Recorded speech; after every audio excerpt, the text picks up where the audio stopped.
কাৰ্বি আংলং জিলাৰ দলদলিত পুনৰবাৰ সীমান্তত নাগালেণ্ডবাসীয়ে অসমৰ ভূমি দখলৰ চেষ্টা চলায়।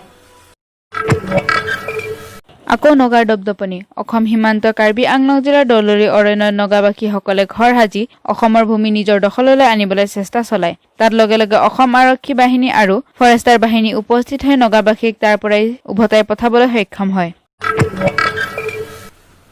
দেৱশিশু ইভানৰ মৃত্যুত গভীৰ শোক আম আদমি পাৰ্টিৰ। অসহায় মাতৃক সহায়ৰ বাবে আগবাঢ়ি আহিছে আম আদমি পাৰ্টি।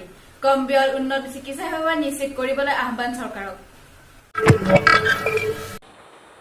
জাগিৰোড নিবাসী পিমি হাজৰিকাৰ 22-মহীয়া সন্তান ইভানে অৱশেষত শেষ নিশ্বাস ত্যাগ কৰে। মহানগৰী প্ৰতীক্ষা হস্পিটেলত চিকিৎসাধীন হৈ থকা শিশুটিৰ কালি বিয়লি হোৱা মৃত্যুত অসমৰ আম আদমি পাৰ্টিয়ে গভীৰ শোক প্ৰকাশ কৰে।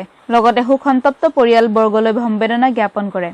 অসমৰ আম আদমি পাৰ্টিয়ে শিশুটিৰ উন্নত চিকিৎসাৰ বাবে দিল্লীলৈ লৈ যোৱাৰ দায়িত্ব গ্ৰহণ কৰিছিল যদিও হস্পিটেল কৰ্তৃপক্ষই শিশুটিৰ অৱস্থা সংকটজনক হোৱাৰ বাবে ICUৰ পৰা উলিয়াই দিবলৈ ৰাজি হোৱা নাছিল। এনে পৰিস্থিতিৰ মাজতে অসমৰ আম আদমি পাৰ্টিৰ সদস্যসকলে পৰিয়ালটোৰ ওচৰত থিয় দি মানসিকভাৱে শক্তি প্ৰদান কৰিবলৈ চেষ্টা কৰে।